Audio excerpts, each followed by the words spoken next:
सबसे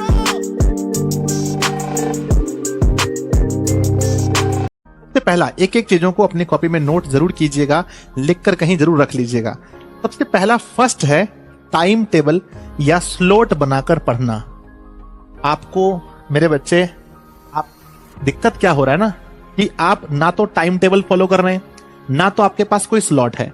इससे क्या है ना कि आप एक भी घंटा पढ़ रहे हैं तो आपको ऐसा लग रहा है कि हम खूब पढ़ रहे हैं, लगता है हम कितना ज्यादा पढ़ लिए। तो पहले बच्चों पहले टाइम टेबल बनाइए। अब टाइम टेबल और स्लॉट में क्या अंतर है हम आपको ये बताते हैं। टाइम टेबल का मतलब ये हुआ कि हमने अपने मन में ही या फिर कॉपी में लिख करके हमने ये फिक्स कर लिया कि हमें इस टाइम से इस टाइम तक इस विषय को, जैसे मान लीजिए सुबह उठ करके 6 बजे से लेकर 8 बजे तक मैथ पढ़ना है, फिर है ना, फिर 1 घंटा रेस्ट लेकर के 9 बजे से लेकर 11 बजे तक हमें फिजिक्स पढ़ना है ना। तो बच्चों ये क्या हुआ, टाइम टेबल है ना।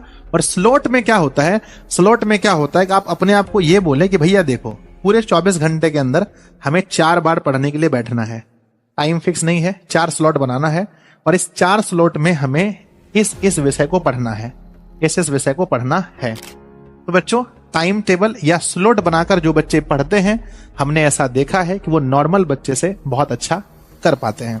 ठीक है, तो अभी से ही टाइम टेबल और स्लॉट बना करके पढ़िए। और हर विषय को, मैं हमेशा कहता हूं कि बच्चों सभी विषय को थोड़ा थोड़ा समय दीजिए, है ना, सभी विषय को, है ना।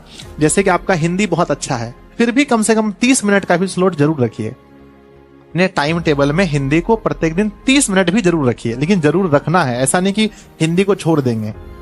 हर विषय को डेली देखना है। इससे क्या होगा कि एग्जाम का जो आपके अंदर प्रेशर रहेगा वो किसी विषय का नहीं रहेगा। ठीक है, तो पहली बात आपको मैंने बोला, अगर आप स्मार्ट स्टडी करना चाहते हैं तो आप एक अच्छा टाइम टेबल या स्लॉट बना करके ही पढ़ें। ठीक है, स्लॉट को मैं एक बार फिर से समझाता हूं। मान लीजिए कि मुझे पता है कि दिन में मुझे 4 बार पढ़ने बैठना है 2-2 घंटे के लिए, है ना, लेकिन मेरा टाइम फिक्स नहीं है, 4 बार बैठना है। तो उसके बाद कौन कौन सा विषय पढ़ना है अपनी रुचि के अनुसार पढ़िए।